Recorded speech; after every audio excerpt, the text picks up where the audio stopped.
नज़ीर सैयदना अली करमल्लाहु वजहुल करीम के आखिरी अय्याम कहाँ और किन हालात में गुजरे? आपकी आखिरी वसीयत क्या थी? आपकी शहादत क्यों हुई और आपका कातिल कौन था? इन सवालों के जवाब जानने के लिए ये वीडियो आखिर तक जरूर देखिएगा। नज़ीर सैयदना अली करमल्लाहु वजहुल करीम अब 63 बरस के हो चुके थे। 47 हिजरी के अय्याम तेजी से गुजरते जा रहे थे। हज़रत अली रज़ियल्लाहु ताला अन्हो महसूस कर रहे थे कि उनकी तमाम तर कोशिशों के बावजूद मुआशरे में फसाद का उनसर अभी बाकी है और ख़ुद उनके पैरोकारों में ऐसे लोग मौजूद हैं जो कि अंदर ही अंदर उनसे शदीद नफरत करते हैं। आपको इस बात का भी एहसास था कि अंदरूनी दुश्मन आपकी ताक में हैं और किसी भी वक्त कातिलाना वार कर सकते हैं। नज़ीर इन्हीं दिनों बनु मुराद के एक शख्स ने आप रज़ियल्लाहु ताला अन्हु को इत्तिला देते हुए कहा, अपने लिए पहरे का इंतजाम कर लें। बनु मुराद के कुछ लोग आपको कत्ल करने के दर पे हैं। आप रज़ियल्लाहु ताला अन्हु ने इत्मीनान के साथ जवाब दिया, हर आदमी के साथ 2 मुहाफिज फरिश्ते होते हैं जो उसे आफात से बचाते हैं, मगर जब मुकद्दर का लिखा आ पड़ता है तो दोनों अलग हो जाते हैं। बेशक मौत खुद ही एक ज़बरदस्त ढाल है। नाज़रीन, हज़रत अली करमल्लाहु वजहुल करीम पहले भी दुनिया की दिलचस्पियों से लाताल्लुक थे, अब जहान पानी से और ज़्यादा बेजार हो चले थे। अपनी हयात के आखिरी अय्याम में खुतबा देते हुए इरशाद फरमाया, ए अल्लाह, मैं इन लोगों से उकता गया हूँ और ये मुझसे उकता गए हैं। मैं इनसे नाला हूँ और ये मुझसे नाला हैं। तो मुझे इनसे दूर करके आराम दे और इन्हें मुझसे आज़ाद करके राहत दे। फिर अपनी दाढ़ी पर हाथ रख कर फरमाया, तुम में से सबसे बदबख्त को कोई नहीं रोकेगा कि वो मेरी दाढ़ी को खून से रंगीन कर दे। इन्हीं दिनों मुशीरों ने तजवीज़ दी कि आप अपना जानशीन मुकर्रर कर दें, मगर आपने फरमाया, नहीं, बल्कि मैं तुम्हें इस तरह छोड़ कर जाऊँगा जैसे नबी अकरम सल्लल्लाहु अलैहि वसल्लम छोड़ गए थे। रुफ़क़ा को डर था कि इस तरह मज़ीद इंतिशार फैल सकता है, इसलिए अर्ज़ किया, इस हाल में अपने रब के पास जाएंगे तो क्या जवाब देंगे? फरमाया, यही कहूँगा कि ए मेरे रब, आपने मुझे जब तक मुनासिब समझा इन लोगों में बाकी रखा, फिर जब आपने मुझे उठा लिया तो आप ही इनके जिम्मेदार हैं। चाहें तो इन्हें सुधार दें, चाहें तो बिगड़ने दें। नज़ीर, नहरवान की जंग में हज़रत अली रज़ियल्लाहु ताला अन्हु ने खवारिज की अस्करी ताकत फना कर दी थी, मगर खारजी जहनीत के बहुत से लोग मुस्लिम मुआशरे में मौजूद थे जो हज़रत अली रज़ियल्लाहु ताला अन्हु और हज़रत मुआविया रज़ियल्लाहु ताला अन्हु समेत अहम सियासी मनासिब पर फाइज सहाबा से शदीद नफरत करते थे। उनके ख्याल में यही अकाबिर सहाबा तमाम खाना जंगी के जिम्मेदार थे और इन्हें कत्ल करके ही इस्लामी मुआशरे को महफूज बनाया जा सकता था। उनके 3 अफराद अब्दुर्रहमान बिन मुलजम मुरादी, बर्क बिन अब्दुल्ला तमीमी और अमर बिन बकर आमादा हो गए कि इस्लामी सियासत की 3 अहम शख्सियात को एक ही वक्त में शहीद कर दिया जाए। इन्होंने अपनी तलवारों को जहर आलूद किया और 17 रमज़ानुल मुबारक को तीनों अजीम इस्लामी शख्सियात पर हमला करने का फैसला कर लिया। अब्दुर्रहमान बिन मुलजम कूफा रवाना हो गया ताकि मौलाए अली करमल्लाहु वजहुल करीम को शहीद कर दे। बर्क बिन अब्दुल्ला हज़रत मुआविया रज़ियल्लाहु ताला अन्हु पर हमले के लिए शाम की तरफ निकल गया और अमर बिन बकर ने हज़रत अमर बिन अल-आस रज़ियल्लाहु ताला अन्हु को ख़त्म करने के लिए मिस्र का रुख इख्तियार किया। नाज़रीन, 17 रमज़ानुल मुबारक की सुबह तीनों ने अपने अपने हदफ पर हमला किया। सैयदना अमीर मुआविया रज़ियल्लाहु ताला अन्हु ज़ख्मी हुए मगर बच गए। हमला आवर पकड़ा गया और कत्ल कर दिया गया। हज़रत अमर बिन अल-आस रज़ियल्लाहु ताला अन्हु ने उस दिन बीमारी की वजह से हज़रत खारजा बिन हुज़ाफ़ा रज़ियल्लाहु ताला अन्हु को नमाज फजर पढ़ाने के लिए भेज दिया। वो अमर बिन बकर की जहर आलूद तलवार की जद में आकर शहीद हो गए। कातिल यहाँ भी पकड़कर कत्ल कर दिया गया। अब्दुर्रहमान बिन मुलजम को खलीफतुल मुस्लिमीन पर हमला करना था। हज़रत अली रज़ियल्लाहु ताला अन्हु को कत्ल करने का अज़्म करके वो सीधा कूफा पहुंचा।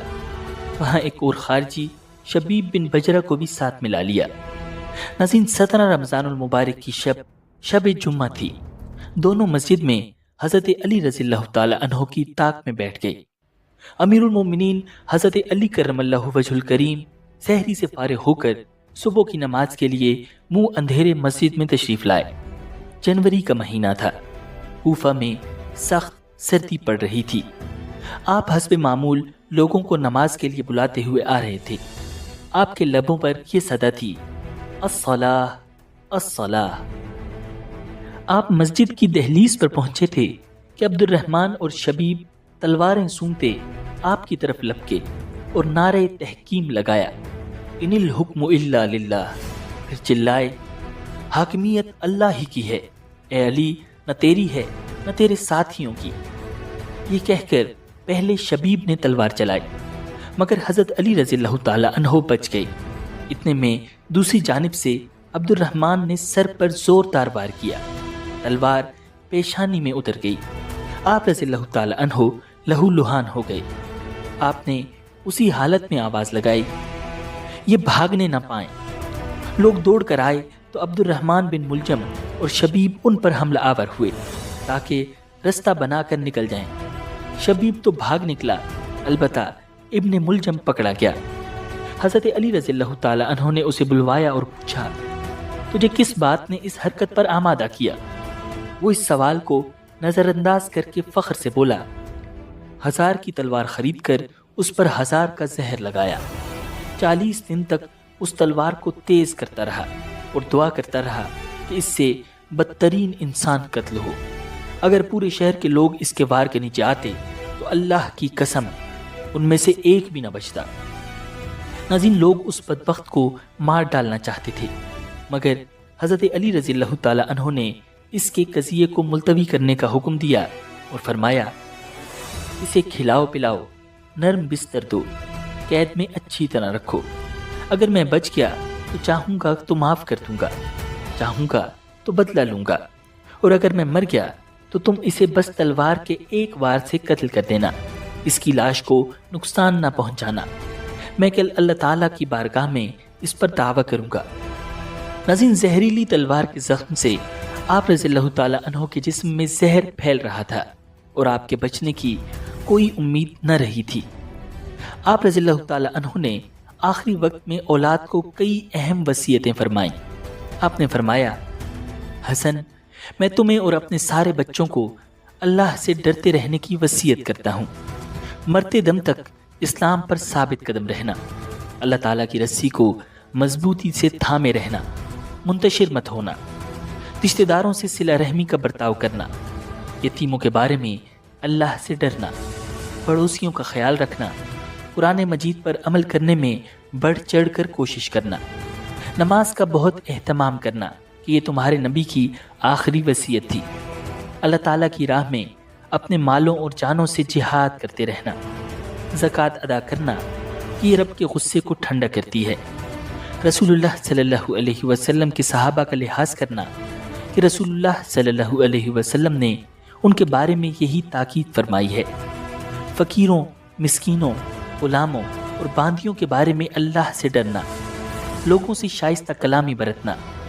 نیکی کا حکم دیتے رہنا اور برائی سے روکتے رہنا، نیکیوں میں آپس میں تعاون کرنا اور گناہ یا دشمنی کے کاموں میں ساتھ مت دینا۔ ناظرین، اس کے بعد آپ رضی اللہ تعالی عنہ مسلسل لا الہ الا اللہ کا ورد کرتے رہے، یہاں تک کہ روح جسد خاکی سے پرواز کر گئی۔ ابھی 17 رمضان المبارک کا سورج طلوع نہیں ہونے پایا تھا کہ ایمان و ایقان، علم و حکمت، جہاد و سیاست اور شجاعت و عظیمت کا یہ آفتاب عالم تاب دنیا کو تاریک چھوڑ کر چلا گیا۔ انا للہ و انا الیہ راجعون۔ تدفین دارالامارہ کی عمارت کے اندر ہی کی گئی، کیونکہ خدشہ تھا کہ خوارج موقع پا کر کہیں لاش کی بے حرمتی نہ کریں۔ ناظرین، نماز جنازہ صاحبزادے سیدنا حسن رضی اللہ تعالی عنہ نے پڑھائی۔ آپ علیہ السلام کی خلافت کی مدت 4 سال 9 ماہ تھی۔ ناظرین، اگر آپ کو ہماری یہ کاوش پسند آئی ہے تو ویڈیو کو لائک کیجئے اور اس پر کامنٹ کیجئے، چینل کو ضرور سبسکرائب کیجئے گا۔ حضرت عثمان غنی رضی اللہ تعالی عنہ کی شہادت کے دردناک سانحے کے بارے میں جاننے کے لیے دیے گئے لنک پر کلک کیجئے۔ ملتے ہیں بہت جلد ایک نئی ویڈیو کے ساتھ۔ اللہ نگہبان۔